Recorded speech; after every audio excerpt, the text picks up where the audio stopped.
Hola, ¿qué tal? ¿Cómo están? Bienvenidos al primer módulo de Workshop para Emprendedores. Quiero agradecerles por estar aquí y acompañarme en mis inicios en mi podcast. Y bueno, vamos ahí, vamos a comenzar hablando acerca del emprendimiento y qué es un emprendedor. Así que bueno, bienvenidos a todos, comencemos. Este es un workshop para pequeñas, grandes emprendedoras y emprendedores también. Ponernos las botas, ¿ok? ¿Qué quiere decir ponernos las botas? Con eso quiero decir que el camino del emprendimiento no es un camino sencillo, pero es para corazones y mentes inquietas.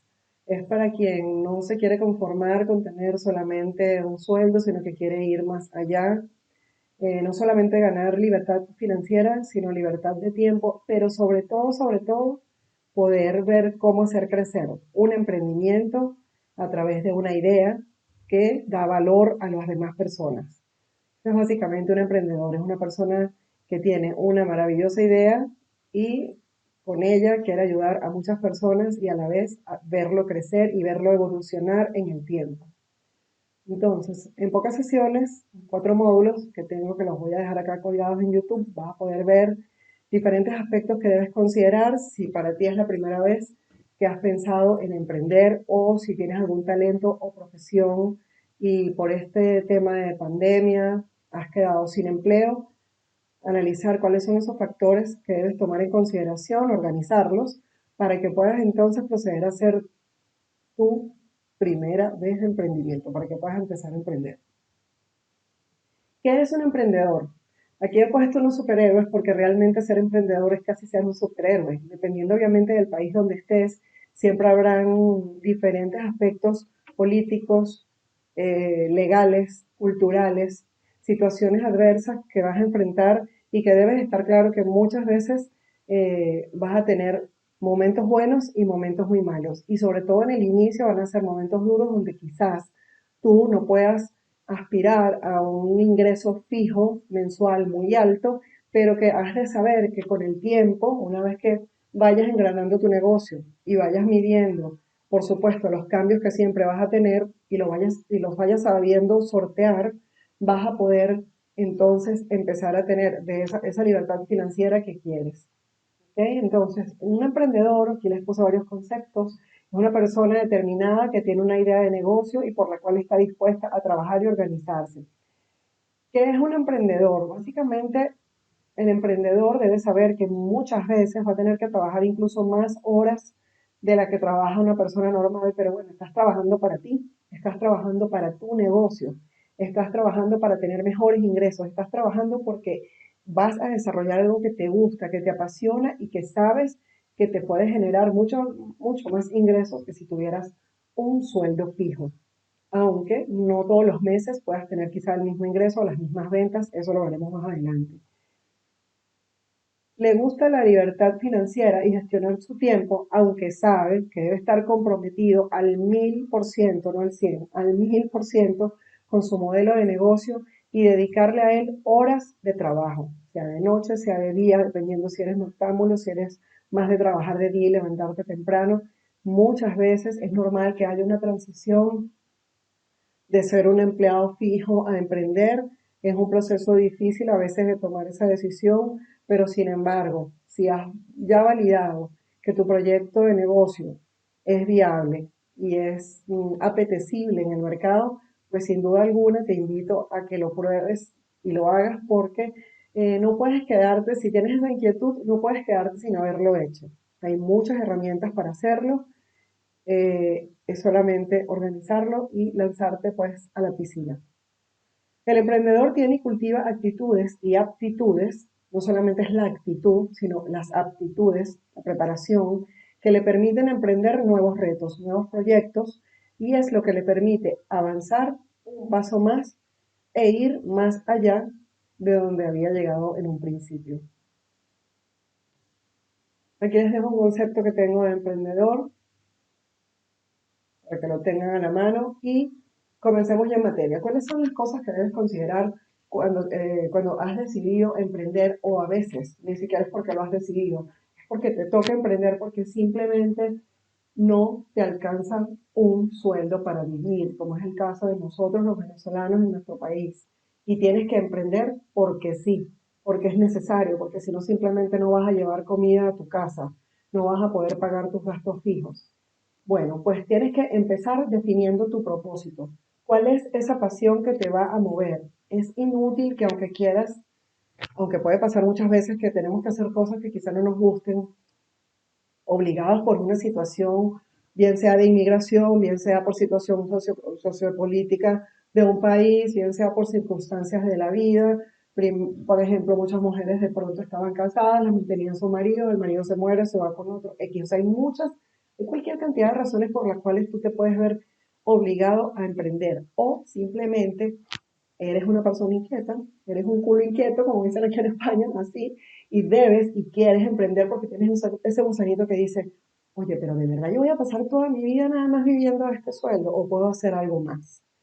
Es, como ya te digo, un paso que vas a ir viendo, que vas a ir combinando de pronto entre tu trabajo y algo más, otro trabajo adicional, y después, ¿por qué no? Puede ser que simplemente ya emprendas de una buena vez. Entonces, definir tu propósito, qué es aquello que te gusta y en lo que tú crees que eres bueno. ¿Por qué? Porque los demás te lo han dicho y porque tú mismo sabes que tienes la preparación y el talento para ello. Pero para emprender no es solamente la base de tener el talento, sino que debes organizarte porque hay una serie de factores que te pueden simplemente arropar y llevar a la quiebra incluso antes de comenzar a generar ingresos. Y eso es lo que vamos a ver en estos 4 módulos. Debes definir, una vez que tienes tu propósito, debes hacer una investigación de mercado, así sea en una muestra muy pequeña de tu mercado inicial, de ese grupo de personas al que le quieres vender. Vas a hacer una prueba, una muestra de ese producto, a ver qué tan apetecible, si la manera en cómo lo has pensado que se puede vender es vendible, si a la gente le gustan las funcionalidades que tiene, las características que tiene, el precio, si has definido bien el precio, tienes que investigar sí o sí a la competencia. ¿Por qué? Porque tú debes destacar con un valor adicional, con algo, un detalle, una característica diferencial de tu producto con respecto a la competencia para que no sea simplemente más de lo mismo. Algo diferente debes aportar tú a los clientes.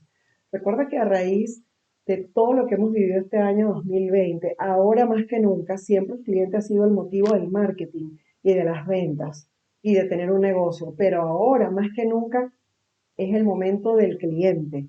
Está dispuesto y propuesto a exigir más calidad, a exigir mejores prestaciones antes de la venta, durante la venta, más mimo, más cariño, y después de la venta. ¿Para qué? Para que pueda volver a comprarte. No queremos clientes que compren una sola vez y más nunca te vean y más nunca entren en tus redes sociales y más nunca te vuelvan a comprar. La idea es que tu cliente se quede contigo por ese valor adicional que tú le das o por ese acompañamiento, llámalo como lo quieras, puede ser un valor adicional que sea tangible en el sentido de darlo en el mismo producto, un descuento, una oferta, otro producto adicional con un descuento, una suscripción, un acompañamiento, una mentoría, un seguimiento postventa.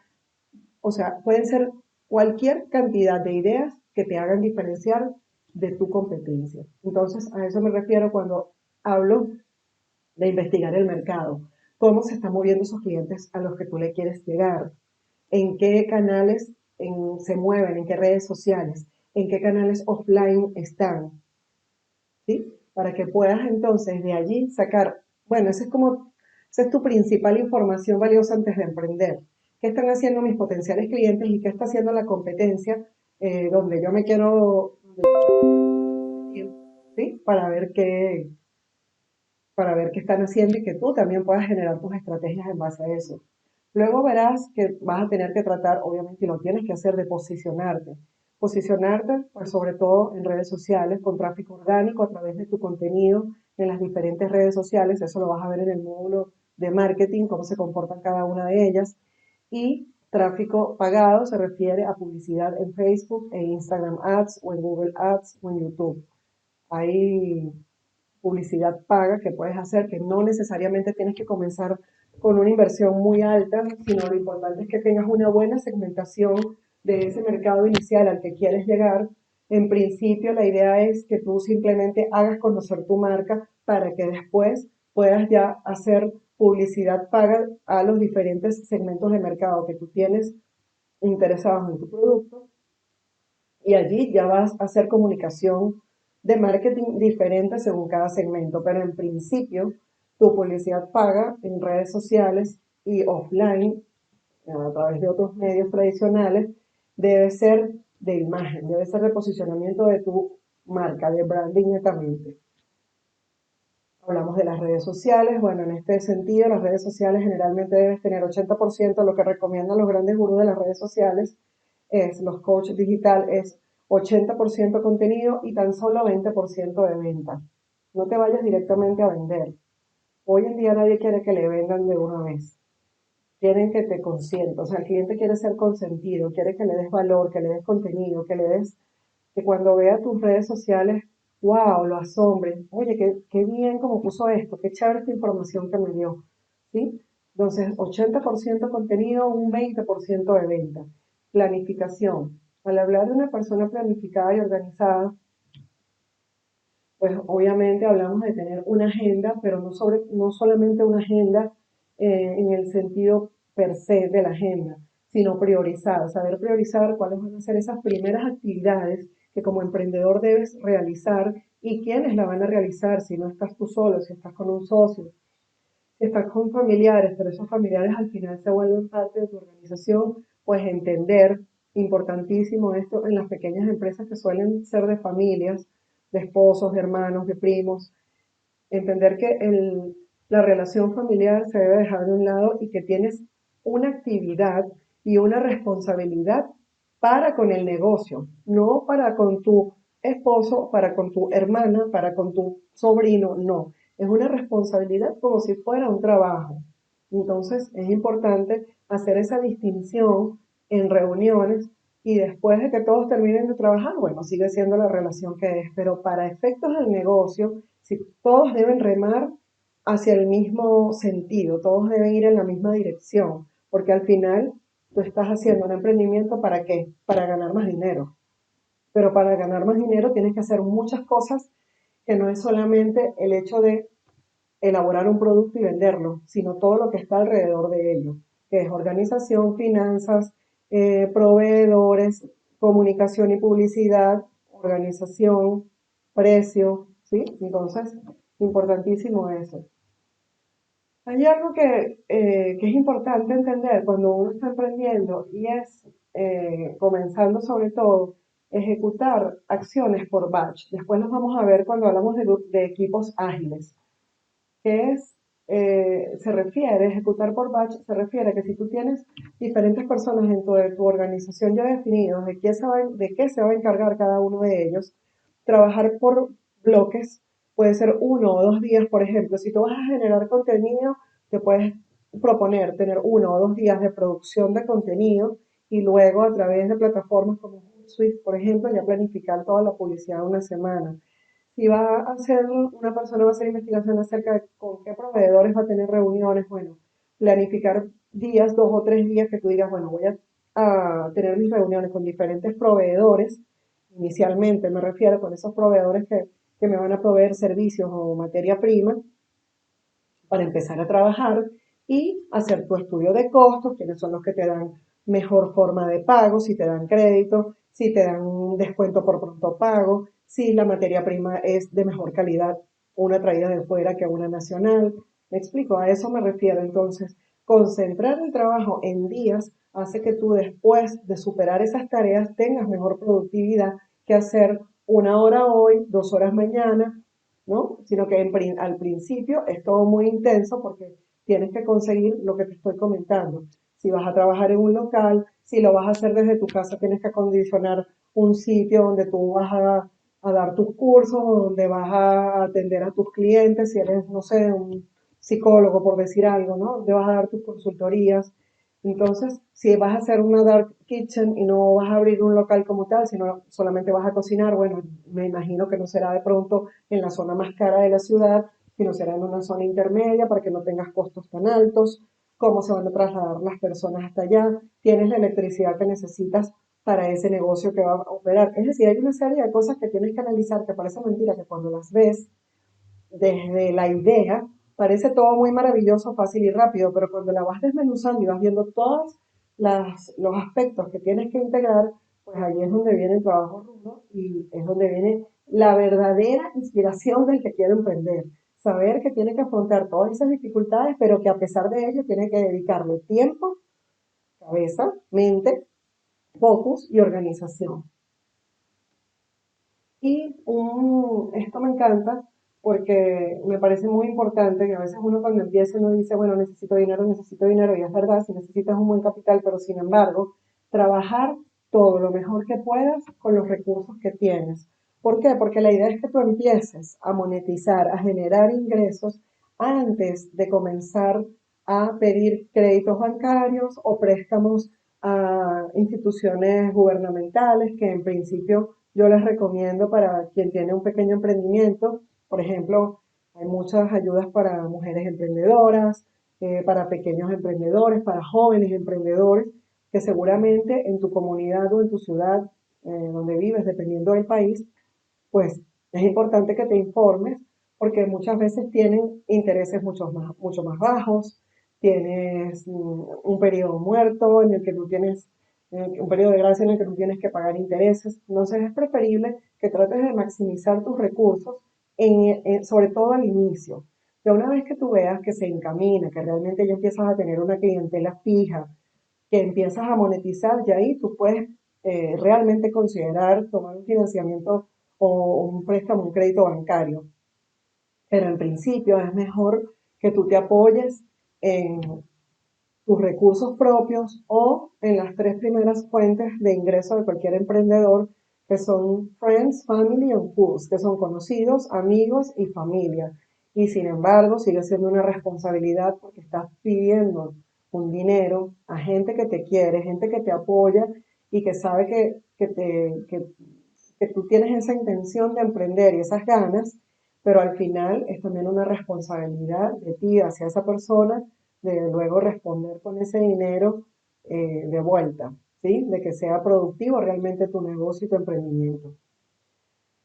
Y por último, a ver, ya, me moví esto acá, crear tu página web. Sin duda alguna tenemos muchas personas, por ejemplo, yo veo mucho en el tema de productos de belleza, trajes de baño, ropa, que se le da mucha fuerza al Instagram y el Instagram es una herramienta maravillosa porque es un poco menos formal que otras redes, pero tampoco es tan informal como, como por ejemplo hablar de TikTok o de Reels o este tipo de cosas, pero si es verdad que no puedes nada más apoyarte en Instagram, el día que Instagram no esté, ¿qué pasa?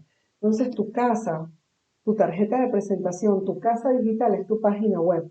Por muy sencilla que sea, no importa que tenga un solo slide o dos, una sola, me refiero a una sola pantalla, es más que suficiente. La puedes utilizar como blog donde tú puedas hacer publicaciones acerca del tema de interés de tu negocio o de tu emprendimiento y puedes publicar cada 10 días en él, puedes tener información de valor o simplemente es una sola página.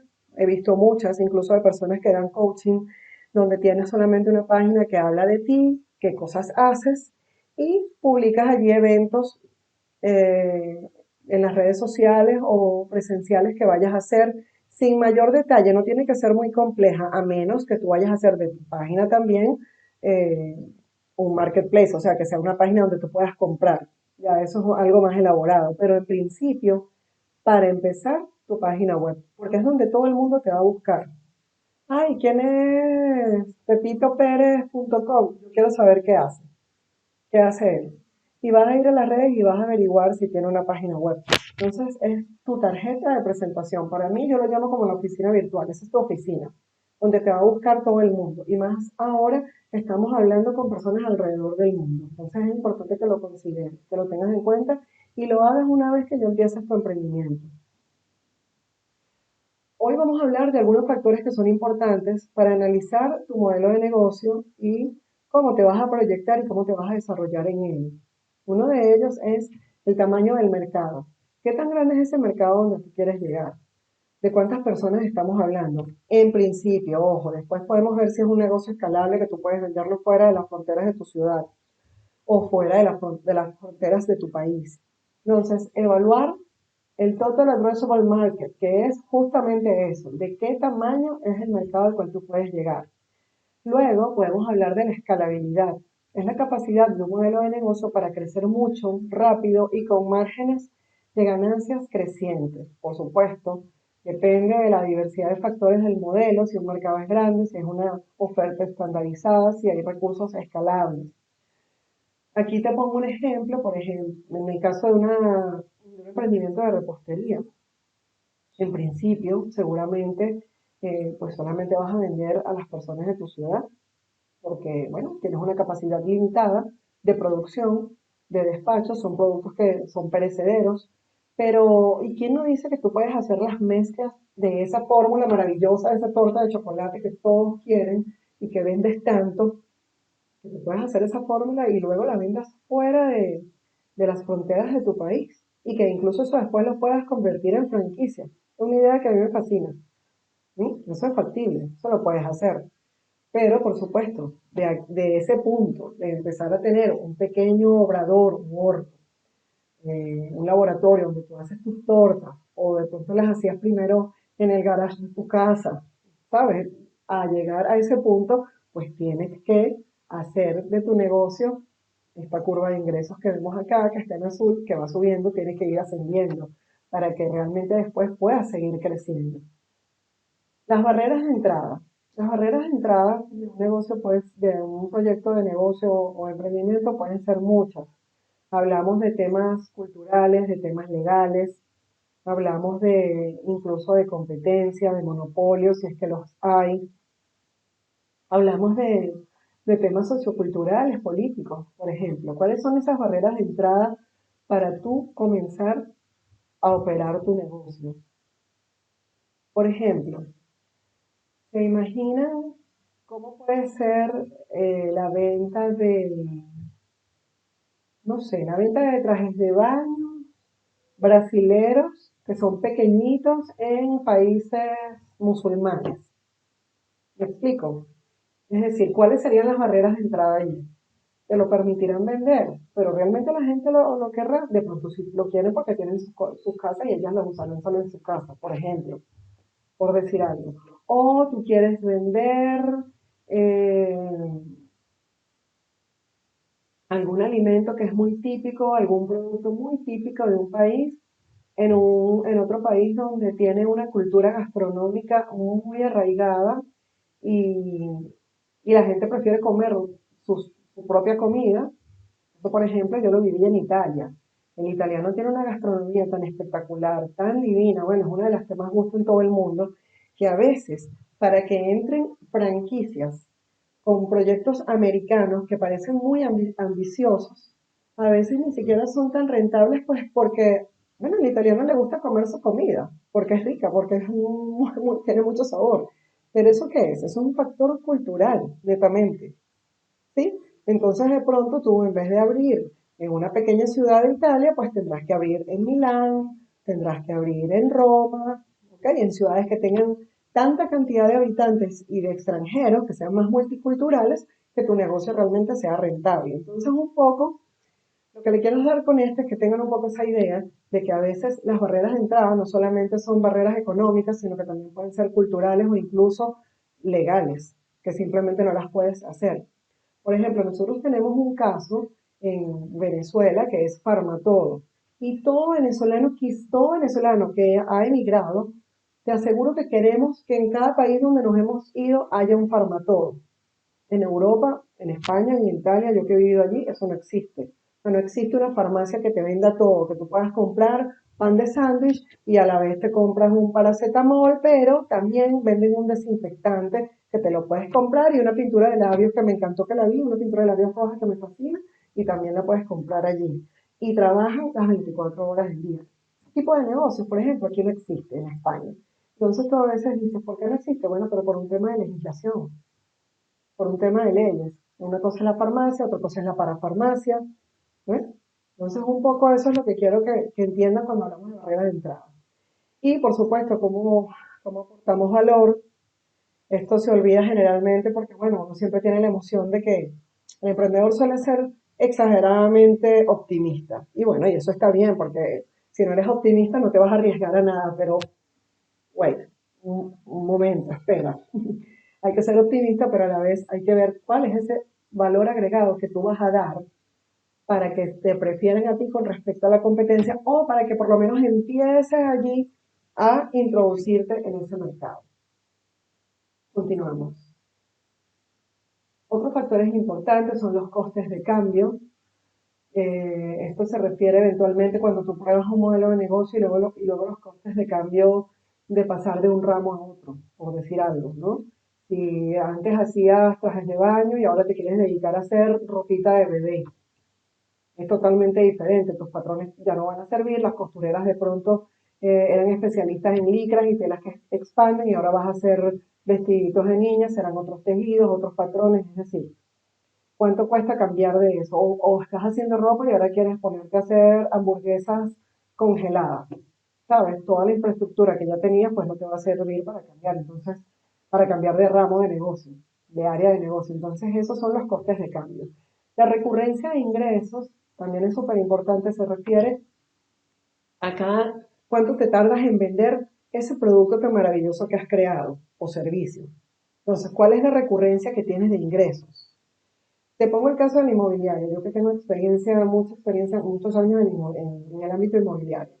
Muchas veces, cuando hay un periodo difícil en el área inmobiliaria y tienes pocas ventas o las ventas son muy espaciadas, ¿no? Cada 3 meses, cada 2 meses, al inmobiliario lo que lo salva, es decir, el flujo de caja que te salva es el alquiler de inmuebles, que suele tener mucho más trabajo, porque cuántas veces tienes que mostrar un inmueble antes de alquilarlo, debes tenerlo bonito, pintado, amueblado, o sea, debes tenerlo listo para entregar la llave, pero es un cash que aunque sea una comisión pequeña, pues la tienes ahí recurrentemente. Entonces la recurrencia de los ingresos es muy importante. Es como la persona que hace trajes de baño y vende a países donde hay 4 estaciones. ¿Cuáles van a ser las mejores temporadas para la persona, para la fábrica de trajes de baño? Obviamente va a ser primavera y verano. En primavera vas a lanzar tu colección y vas a empezar a generar intriga y vas a calentar el mercado para que todos adquieran su traje de baño y en verano todas estén espectaculares con esos modelos de la nueva colección de ese año. Pero luego, cuando viene el otoño, pues tienes que hacer ofertas de, de esa temporada que ya hiciste. Y en diciembre no se diga más, a menos que vayas a hacer un viaje particularmente a un país que tenga un clima cálido, no te pasa por la cabeza comprar un traje de baño, ¿sí? Entonces un poco a eso me refiero para que tengan una idea, les pongo esos ejemplos porque al final vas a hacer la analogía con ese ramo de negocio que tú quieres hacer. Disrupción de los costes. Es conveniente analizar los modelos de costes y de tu materia prima, de tus servicios, de local. Mucha gente, por ejemplo, este año pues ya no han cerrado oficinas, cualquier cantidad de oficinas, porque ¿para qué? Si ya a través de redes sociales con todas las plataformas que hay puedes trabajar desde casa. Eh, a veces no necesitas ni siquiera tantos metros de oficina, sino incluso una oficina más pequeña que sea solamente un centro operativo o un taller de producción muy pequeñito, como te digo, que ya no esté, por ejemplo, en Gran Vía, aquí en Barcelona, que es una avenida muy importante, o en Passeig de Gracia, que es otra zona muy bonita y costosa en cuanto a locales y oficinas aquí en Barcelona. No te hace falta. Ya puedes estar muy bien en un pueblo en la periferia o en una zona de la ciudad menos costosa porque simplemente no necesitas allí tener contacto con el público porque vas a vender a través de internet, ¿sí? Y tus catálogos van a ser todos online. Entonces, un poco es analizar eso, qué costos puedes reducir, porque indiscutiblemente en lo que tú reduces tus costos, eso se añade a tu margen de ganancia, ¿no? Por la venta de cada producto. Y luego pasamos al flujo de caja, que tiene por supuesto que ver con la recurrencia de los ingresos. ¿Cómo está tu flujo de caja? Es ese dinero líquido que tienes y cada cuánto, cuál es el ciclo que tienes de flujo de dinero en tu caja, cada cuánto vendes y ese dinero cómo lo utilizas para pagar todos esos costos fijos que vas teniendo a lo largo de la operación del mes. Tus empleados, los servicios, la materia prima, los impuestos. Dale, de esto se trata. Y el margen de ganancia, que a veces no lo tenemos muy claro. Generalmente cuando uno vende, eso lo vamos a ver en los aspectos financieros, cuando vendes tienes que analizar realmente cuál es tu margen de ganancia, porque crees que vendes 10.000 euros y son de esos 10.000 euros a ti te parece que te los has ganado todos, ¿no? De allí tienes que descontar tus empleados, tus impuestos, tu local, los servicios públicos, la materia prima, el empaque, cuánto pagaste a la agencia de publicidad, la pauta de redes sociales en publicidad, tu pauta de publicidad offline, es decir, todos esos costos los tienes que quitar de ese monto, de ese importe total que has vendido y solo de allí es que tú vas a decir, esto es un porcentaje de ganancia. En cualquier emprendimiento generalmente no lo vas a empezar a ver antes de los 2 años. Cualquier empresa, por muy, ¿cómo te explico? A menos que sea una startup con una idea muy disruptiva, quizá en el área tecnológica o de salud, pero los emprendimientos suelen tener ya una estabilidad financiera al pasar los 2 años. Y ni siquiera, porque ya como hemos visto, un evento como el de este año puede incluso tambalear a las empresas más estables si no se saben adaptar rápidamente a los cambios, rápidamente adaptarse a los cambios, y es a través de la digitalización. Sí, vamos con el otro. Acá me refiero a diferentes formas en las que tú puedes monetizar tu emprendimiento. Y esto hay siempre que buscarlo. ¿Para qué? Para cubrir este punto de flujo de caja. La idea es que tú en un principio tienes una idea de negocio que vas a vender a través de un solo canal. Pero ¿qué tal si analizas de qué otras maneras puedes monetizar ese producto o desarmar ese producto para que lo puedas vender de otra forma? Un servicio, una suscripción, una cuota que puede ser al principio freemium, que quiere decir que es gratis en un principio, pero que si tú le das a esos usuarios, a esos clientes, mayor información o mayor valor o mayores descuentos, ellos se pueden afiliar a ti por meses. ¿Sí? Yo me explico. Hablamos aquí de broker, bueno, el caso de tarjetas de crédito o marketplace, publicidad, puedes vender incluso espacios publicitarios. Si tu negocio es un marketplace donde tú unes compradores con vendedores, puedes vender tus espacios publicitarios, ¿sí? Si llegas a tener una masa crítica, una buena cantidad de seguidores, ¿por qué no? Empresas o colaboradores añadidos que tengan relación con esa área que tú trabajas pueden querer publicitar contigo, incluso pueden querer colaborar contigo y allí tú estableces otras modalidades de generar negocios. ¿Sí lo ves? Es como, por ejemplo, cuando hablamos de un deportista que muestra la marca, bueno, por eso la marca Nike o la marca que sea, y eso es una colaboración. ¿Sí? Y de pronto nada más no hablas con él, sino que también puedes hablar con un médico de medicina deportiva o con un fisioterapeuta deportivo. Es decir, hay muchas cosas que debes pensar y analizar y hacer como un brainstorming de cómo puedes generar ingresos que no sea solamente la venta del producto per se. ¿Para qué? Para que justamente no tengas los huevos en una sola canasta, que dependas nada más de la venta de un solo producto o de una variedad de productos a través de un solo canal, sino que digas, hey, ya va, puedo hacer también una alianza estratégica con otra marca, otro colaborador que tiene que ver con mi área de negocio y también monetizarlo. Sería ideal. Entonces, hablando ya de todo esto que has oído, les voy a presentar los dos modelos que son los más interesantes para que establezcas tu modelo de negocio por escrito. Sí, papelito y lápiz a la antigua, así tipo la vieja guardia. Te vas a imprimir el modelo Canvas, que es un modelo que realizó Alexander Osterwalder, donde tú vas a poder plasmar en todas estas columnas, en todos estos bloques, todos los aspectos que implican un emprendimiento, un negocio.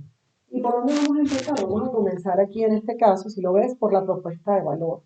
La propuesta de valor, pues seguramente se habla de esa bondad, ese valor diferencial que tú vas a dar por tu producto. La relación con el cliente es cómo vas a relacionarte con el cliente, pero sobre todo, cómo te vas a relacionar con él después de que tú hagas aquí la segmentación del cliente. Esto lo vamos a ver en marketing cuando definamos el buyer persona o el cliente objetivo, como se llamaba antes, ahora se le dice buyer persona. Cuando segmentes tus clientes, que quizás no todos sean iguales, vas a ver cómo vas a poder relacionarte con ellos de manera diferente. En un principio tú vas a tener una gran masa de clientes que pueden estar interesados y que te van a llegar tanto online como offline, sobre todo online en este caso. Pero debes después depurar esa información y ver cómo te vas a comunicar con cada uno de ellos a través de qué canales, ¿ok? En este bloque que vemos acá. A través de qué canales te vas a comunicar con cada uno de ellos y con qué lenguaje te vas a comunicar con cada uno de ellos. Por otra parte, vemos acá, en este bloque, cuáles son esas actividades clave. ¿Cuáles son las acciones claves de tu negocio para que puedas operar y vender? Y cuáles son esos recursos que sí o sí, que sin ellos no pudieras operar, sin ellos no pudieras tener tu negocio. Un software, una plataforma, una máquina de costura, unas costureras, un horno, una empacadora. ¿Ok? Aquí vas a escribir los recursos claves. Y los socios claves no se refieren a tus socios de la empresa, sino se refiere a esos grandes colaboradores o proveedores que tú necesitas para operar tu negocio, que sí o sí los necesitas. ¿Cuál es ese proveedor? Un proveedor de materia prima, un proveedor de servicio, un proveedor de instalaciones, de maquinarias. Depende de tu área de negocio. Y acá las dos bases más importantes en el sentido de que hablamos de dinero, de la estructura financiera de tu negocio, que es la estructura de costos de tu negocio, de tu producto, y las fuentes de ingresos, que ya lo vimos antes. ¿Cuáles fuentes de ingresos puedes potenciar aparte de la tradicional que ya habías pensado para tu tipo de producto o productos?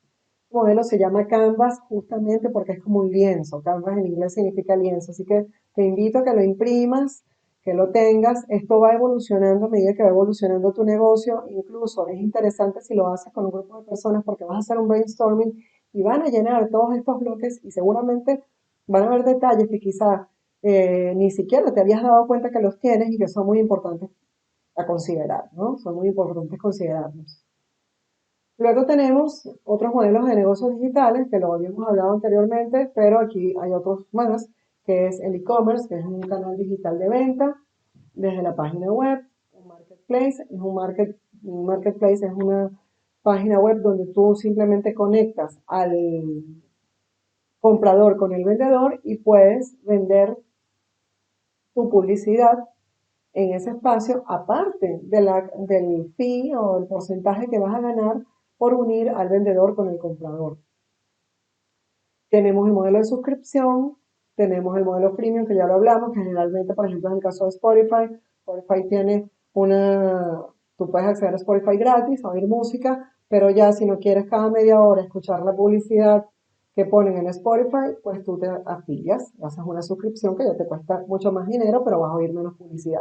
Pero ¿cómo se apalanca Spotify en un principio para comenzar a operar antes de convencer al cliente de que tiene que suscribirse? A través de la venta de esos espacios publicitarios. Por ejemplo, yo estoy teletrabajando ahora desde casa. A la hora del mediodía, yo pongo Spotify gratis y lo escucho. Bueno, entonces tienes una publicidad de pastas, una publicidad de comida y te hacen toda una publicidad allí kinestésica. Te imaginas comiéndote ahora una lasaña con hongos y tú, sabes, ¿no? Ya tus papilas gustativas empiezan y que pero eso no es hecho caso. Te están poniendo esa publicidad a esa hora, porque es la hora entre las 2 y las 2 de la tarde en la que la gente almuerza. Y le sirve a Spotify, y así como a otras redes sociales, a ganar dinero a través de publicidad para mantenerse, para generar ingresos. ¿Sí lo ves? Luego tenemos, bueno, modelos de suscripción, ya lo hablamos, el dropshipping, que es una manera de generar tú creas una especie de blog, página web, donde tú vas a hacer publicidad a todas tus personas, las personas que tú conozcas, para que compren a través de ti productos, por ejemplo, en Amazon o en Alibaba o, sabes, en otras páginas, en otros grandes marketplaces, pero que los compren a través de ti y tú vas a ganar un pequeño porcentaje por él. Y luego hay otra empresa de la cual no hemos hablado, pero no menos importante, y son las empresas multinivel. Llámense empresas de networker, de marketing de red, de multinivel, algunos le llaman piramidal, pero en general muchas organizaciones son piramidales porque hay un jefe en la punta y al final tienes una base. No tiene nada que ver con modelos de negocios que no estén de manera legal, todo lo contrario.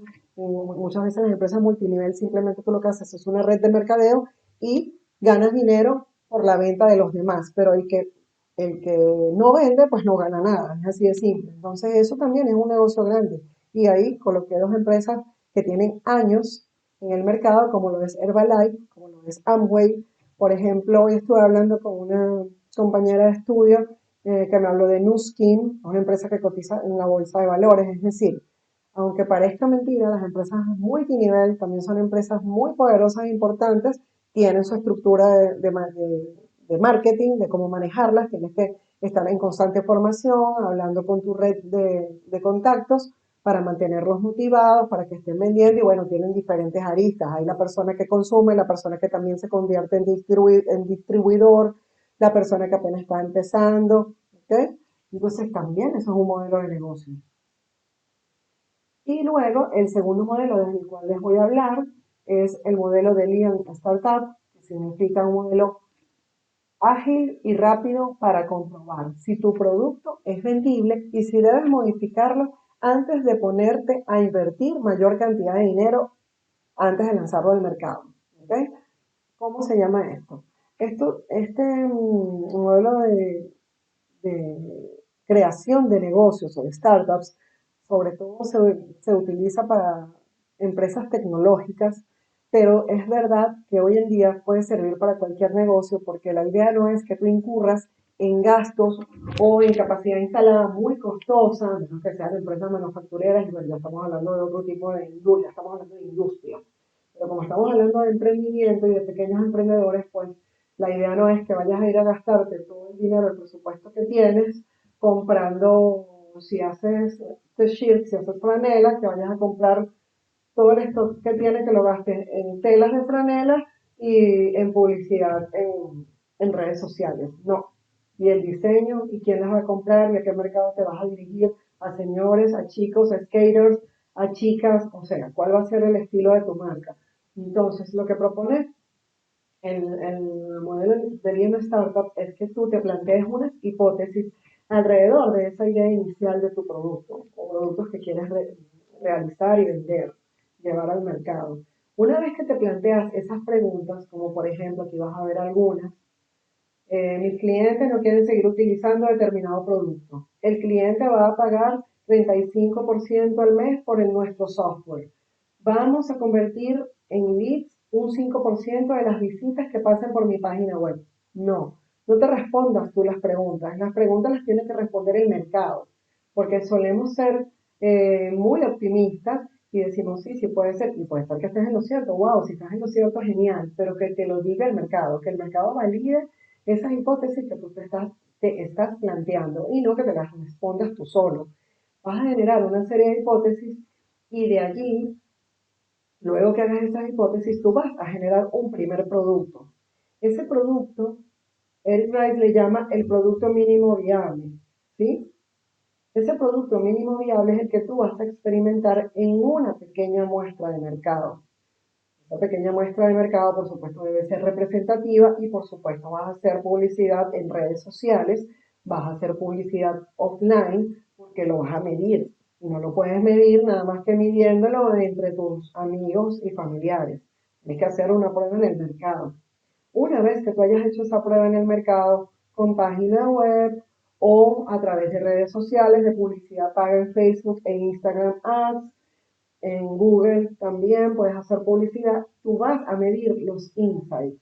Los insights es esa relación íntima de sentimientos eh, del cliente a través de un estímulo de ese producto. Es decir, ese producto prueba va a ser el input que van a sentir tus clientes y el output van a ser esos insights y esas respuestas que den los clientes al estímulo de tu producto.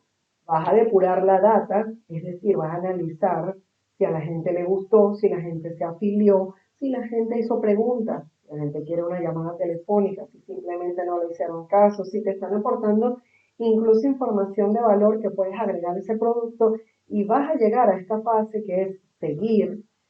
En caso de seguir, si todo está perfecto, vas a elaborar ya el producto a un nivel más grande o si vas a pivotar. Pivotar quiere decir si te vas a mover hacia un área diferente en el sentido de modificar el producto, cambiar funcionalidades en función de esta información que te dio esa primera muestra de clientes y volver a generar una idea. Te vas a volver a plantear hipótesis en base a esa idea, a esa primera idea ya modificada y vas a volver a lanzar el producto al mercado. En un mercado representativo. Tienes que depurar esta información hasta que des con el producto óptimo que sea lo más escalable posible, lo más apetecible posible por el mercado. ¿Para qué? Para que realmente cuando tú hagas publicidad paga en internet de toda esa población que tú vas a impactar con tu publicidad, ese porcentaje que depures realmente te compre.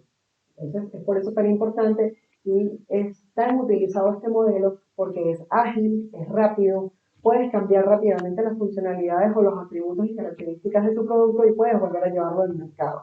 Y no tienes necesidad de impactar a tantas personas grandes que después digan, o sea, a un mercado tan grande que después digan, bueno, pues lleva, esta empresa no ofrecía arbolitos de Navidad con las luces ya instaladas. O, y ahora me está ofreciendo solo solo las luces del arbolito. Era esa misma empresa, se llamaba Navidad Forever, ¿cómo era? No, sino que vas a ir probando un prototipo de producto hasta dar con el producto que realmente vas a lanzar al mercado. Entonces, te quiero comentar acá, voy a leer esto para validar las hipótesis. Hemos separado dos conceptos que es bueno que tengas en cuenta. Por un lado, los experimentos son previos, son rápidos y requieren de menor inversión. Por eso es básicamente tan importante este modelo de Lean Startup. Habitualmente utilizaremos experimentos para validar las hipótesis relacionadas con el problema que quieren solucionar a los clientes, por supuesto, y dar solución. Por otro lado, no solamente vas a ver problemas que quieren solucionar a los clientes, vas a ver cuál es el problema que tiene tu producto que no está siendo tan eficiente como tú pensabas que iba a ser. Y por eso es tan importante que tú primero lo valides en una muestra de mercado pequeña para que veas qué tan bueno es realmente tu producto y qué otras cosas puedes hacerlo para que de verdad generes un producto crack, ¿sí? Que lo vayas a partir en el mercado. Por otro lado, el producto mínimo viable, una vez que hemos hecho estos experimentos, deberíamos adecuarlo a construir una primera versión. Eso te digo que este ciclo puede continuar, una primera versión de nuestro producto que nos permita avanzar en el proceso de aprendizaje. En el proceso de aprendizaje nosotros de cómo esos clientes nos están dando feedback a ese primer producto que ya lanzamos al mercado y al cual estamos midiendo. ¿Qué es el producto mínimo viable? Ya te lo he dicho, es un prototipo de producto y las claves de él para que no inviertas tanto dinero es que sea mínimo, es decir, cuál es el mínimo producto que vas a lanzar al mercado, que no te dé miedo lanzarlo al mercado, pero que sea viable, es decir, que te permita aprender de todas formas si a partir de las interacciones con los clientes te das cuenta de que no es tan viable como tú lo pensabas y si tienes que ir añadiendo características y funcionalidades. Y sobre todo que te permita interactuar con los clientes lo antes posible y con el menor costo posible. También la redundancia. Aquí te dejo esto, esta última, esta última lámina donde vemos cuáles son, digamos, algunas características del producto mínimo viable. En el caso de las empresas de IT, se habla de la estrategia del mago de Oz, no simplemente se refiere a las personas que tienen idea de hacer un software, una app, es de desarrollar una maqueta de ese software o de esa aplicación antes de generar, ya entenderás que generar un software, o sea, crear un software, una aplicación de móvil es costosa, pero tú puedes incluso crear una maqueta con un simple PowerPoint diciendo cuáles van a ser las funcionalidades de ese software o aplicación. Y eso es lo que tú vas a mostrar a los clientes y medir si realmente es apetecible y necesario en el mercado. ¿Sí?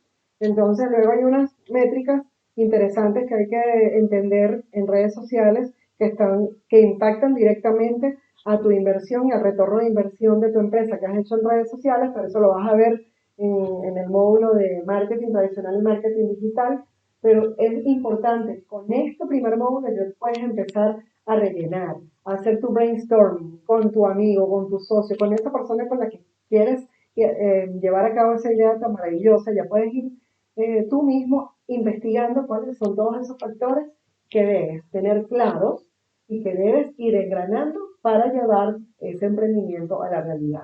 Espero que te haya sido de utilidad, te lo puedes ver con calma y por favor, si tienes dudas, si tienes preguntas, te pido que me sigas por mi cuenta de Instagram, @ligiarrojashh, Ligia con G, o a mi página web www.ligiarroash.com.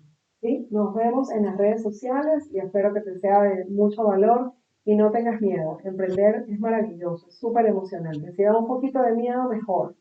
Si no te da miedo, es que no te gusta. ¿Sí? Así que nos vemos, recuerda.